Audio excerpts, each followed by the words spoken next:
So now we discussed uh, rise of reform movements. So factors which gave rise to reform movements. So what are the important factors? So that's why rise now start.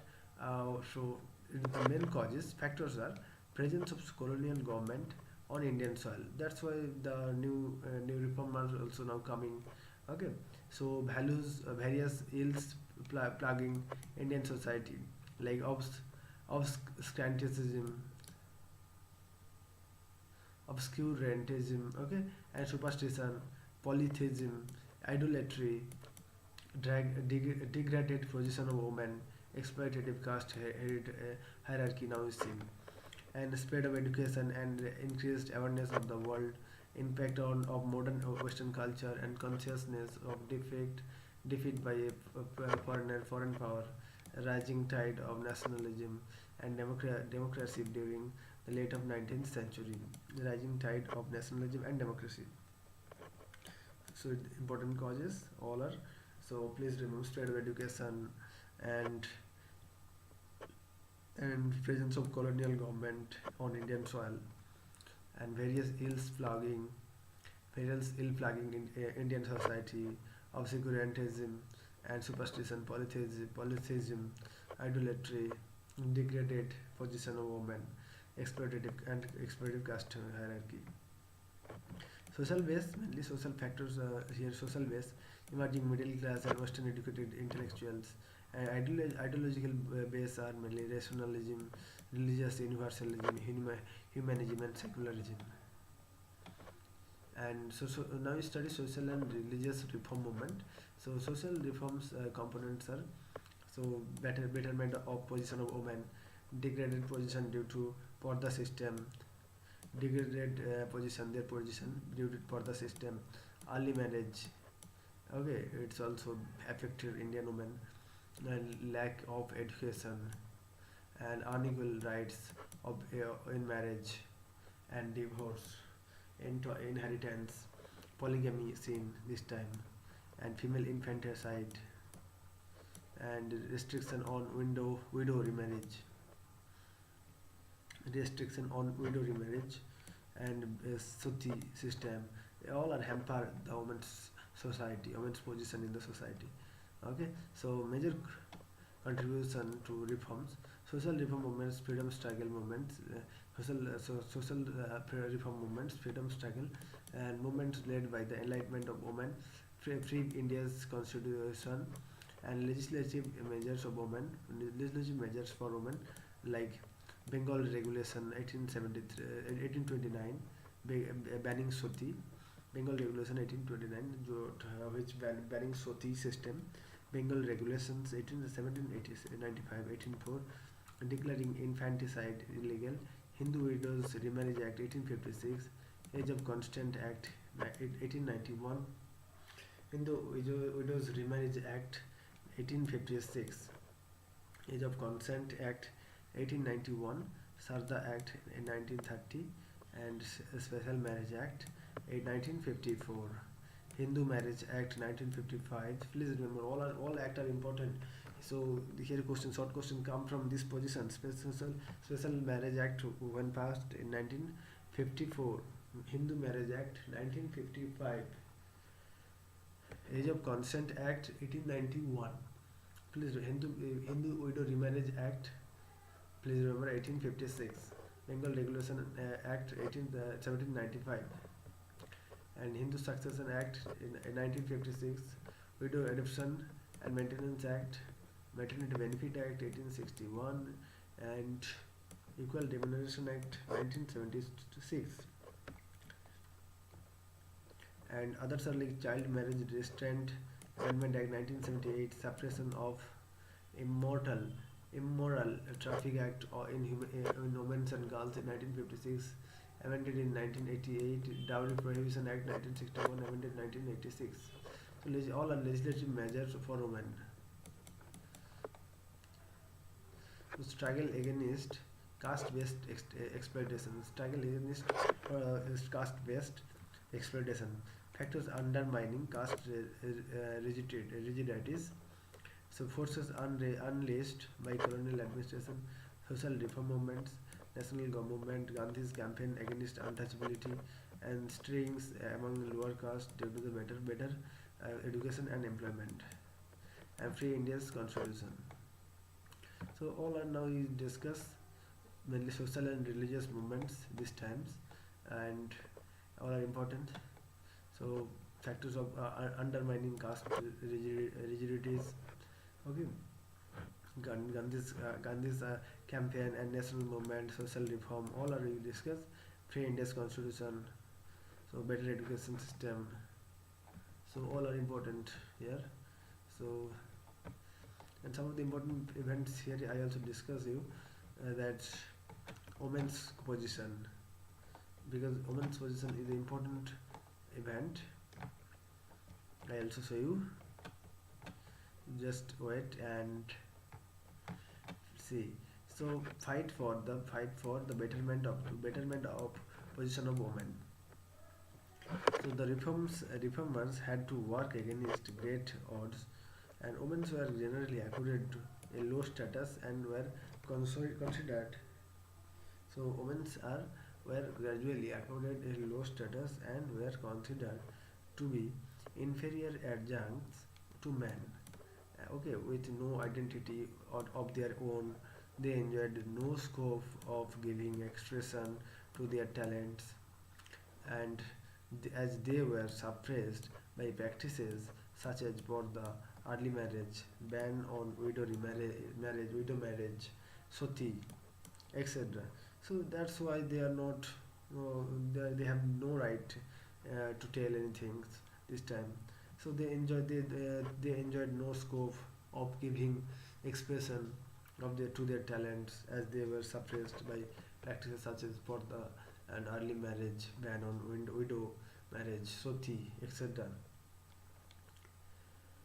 Both Hindu and women, Muslim women were economically and socially dependent on male relatives, while education was generally denied to them. The Hindu women did not enjoy the right to inherit property. The Hindu women did not enjoy the right to inherit property, and or to terminate an undesirable marriage. Muslim women could inherit property, but only half as much as men could. Okay, so here important controversies things. So Hindu women did not enjoy the right to inherit property or to terminate as undesirable marriage. So, but Muslim women could inherit property, but only half as much as men could. While in matters of divorce, there was no equality between men and women. Polygamy was prevalent among Hindu as well as Muslim. Polygamy was prevalent. So polygamy was prevalent among Hindus as well as Muslim. The glorification as wives and mothers was the only way in which society recognized the contribution of women as members of society. The improvement of the status of women in the society was considered to be vital, and social reformers worked towards this since a radical change in that domestic sphere, where initial socialization of the individual takes place and where a crucial role is played by women. So now improvement of the society of women, improvement of the status of the women in the society was considered to be vital, and social reformers works towards this since a radical change in the domestic sphere, while initial socialism of the individual taking place and where a crucial role is played by women was in the need of the hour. Okay, also need of the hour. It was clearly understand that this change would translate into reformer homes and reformed man. So so women translate into reformer homes and reformed man, and that no country whose females were sunk in ignorance could ever make significant progress in civilization. The social reform movements, the freedom struggle movements led the enlightened women themselves, and later free India's constitution have done much for the emancipation of women. The reformers basically appealed to the doctrines of individualism and equality and argued to bolster their appeal, and that true religion did not sanction an inferior status to women. They raised their voice against degrading customs such as polygamy, for the child marriage, restriction on widow marriage, and worked relentlessly to establish educational facilities for women, persuade the government to enact favorable legislation for women, and in general to propagate the uselessness of medieval feudal attitudes which required to be given up. Not important here. Some of the thing is important. So for the system polygamy, they want to not to raised. So they voiced women mainly they raised their voice against the polygamy for the child marriage. It is important. Restriction on widow marriage and worked relentlessly to establish educational facilities for women, to persuade government to enact favorable legislation for women. Steps taken to ameliorate women's position. So here the evolution of Soti, influenced by frontal attack launched by the enlightenment enlightened Indian reformer led by Raja Ram Mohan Raya.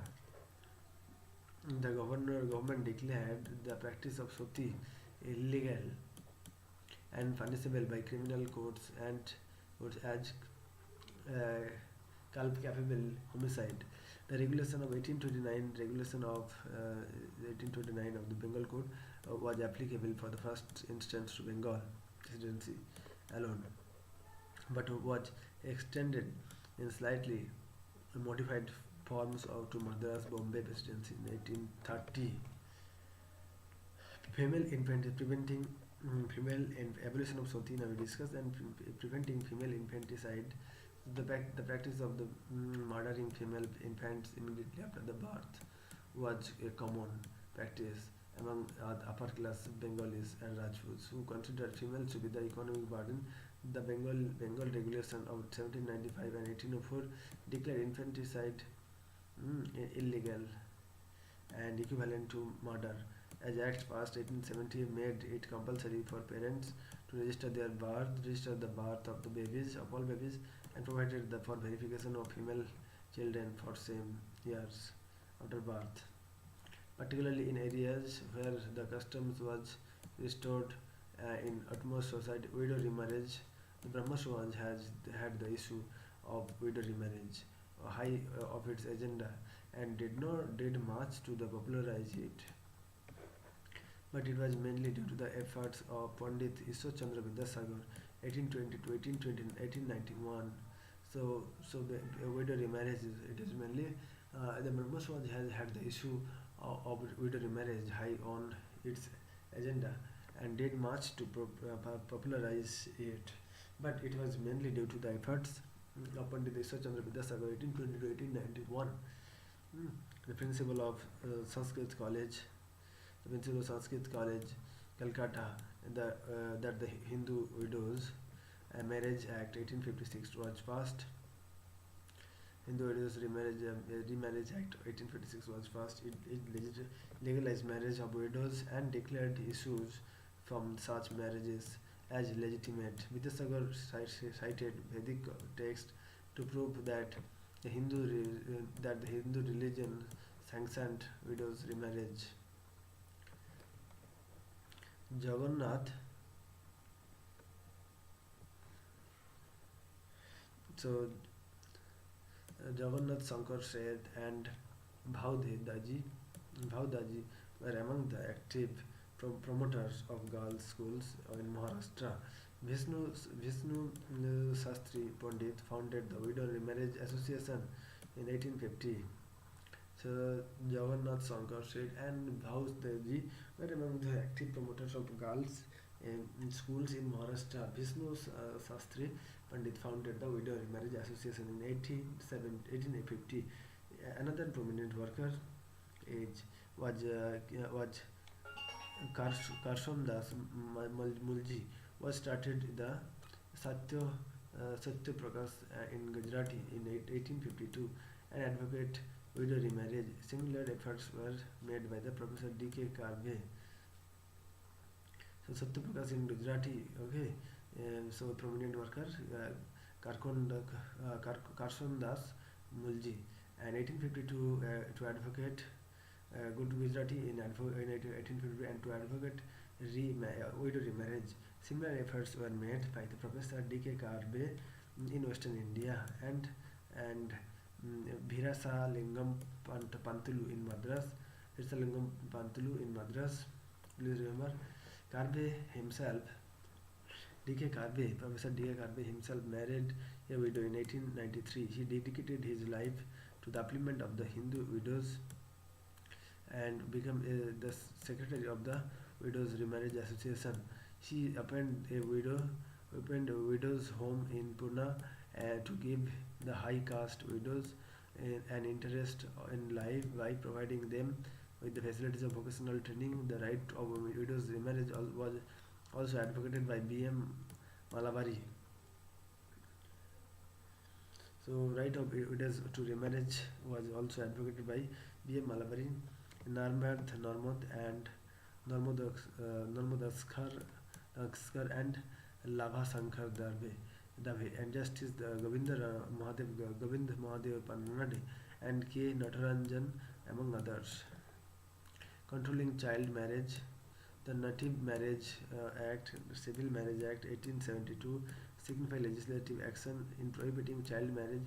It had a limited impact on the as the act was not applicable to Hindus, Muslims and other recognized faith. The relentless efforts of a Parsi reformer B.M. Malabari were rewarded by the enactment of the Age of Consent Act 1891, which forbade the remarriage of girls below the age of 12. The Sarda Act 1930 further pushed of the Marriage Act 18 and 14 boys and girls. So controlling of child marriage here you can see here 1817 Child Native Marriage Act signified legislative action in prohibiting child marriage. It has had limited impact as the act was not applicable to Hindu, Muslim and other recognized faith. The relentless efforts of Parsi reformer B.M. Malabari, Parsi reformer were rewarded by the enactment of the Age of Consent 1891 Age of Consent Act, okay, which forbade the marriage of girls below the marriage of girls below the age of 12 years. The Sarda Act 1930 further pushed up the marriage age 18 to 18 marriage age 18 and 14, boys 18 and girls 14 respectively. In free India, the Child Marriage Restraint Amendment Act 1978 raised the age of marriage for girls from 15 to 18. Okay, so Child Marriage Restraint Amendment Act 1978 and here is 1891 and here is 1930 Sarda Act post and here is others act we can see Child Marriage Restraint Act 1978.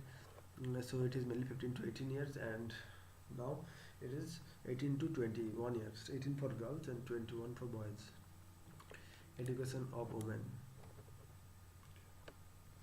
So it's big chapter. So now we discuss some of the important portion. Okay, how to betterment position of women, and now we discuss better how to education of women.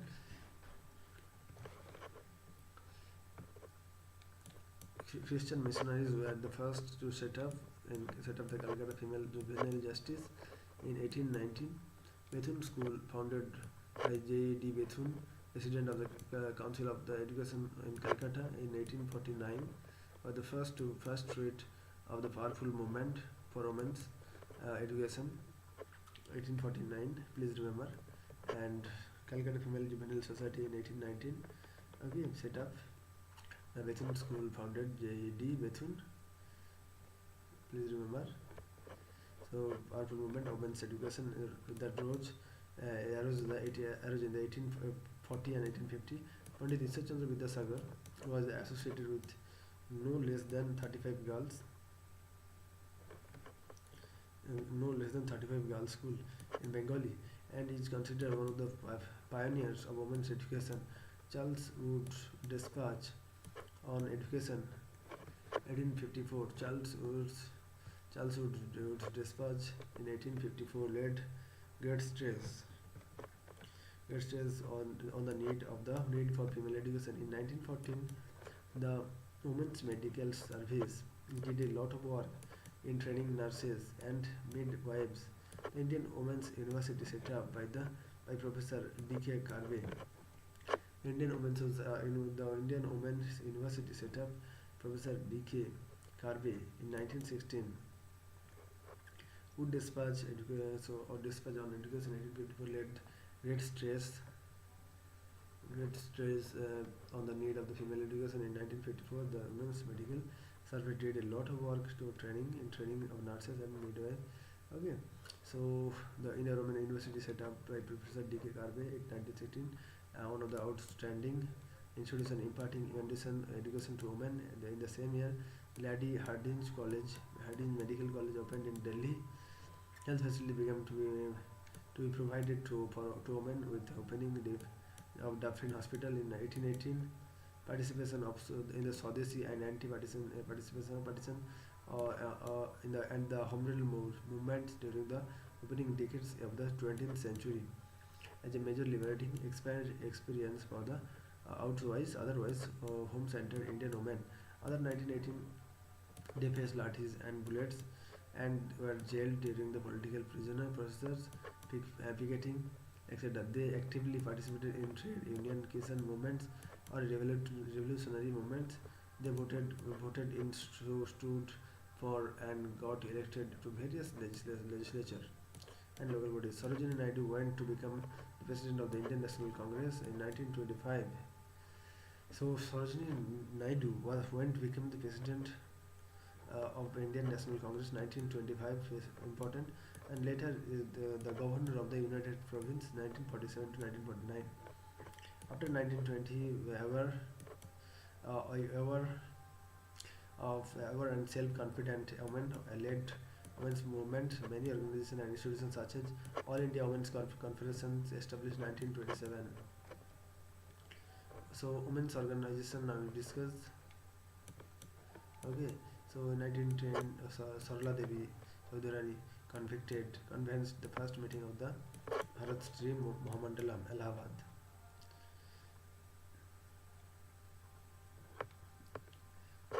So here Sarla Devi believed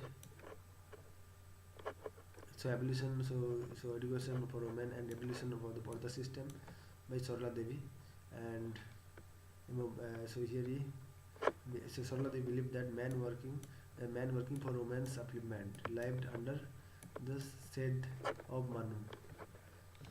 So Ramabai Ranade founded Ladies Social Conference, Bharat Mahila Parishad, National Social Conference in 1904, Bombay.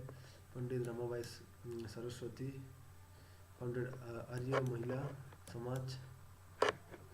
Okay, the cause of women. She pleaded the pleaded for improvement in the educational syllabus of Indian women before the English Education Commission, which was referred to Queen Victoria.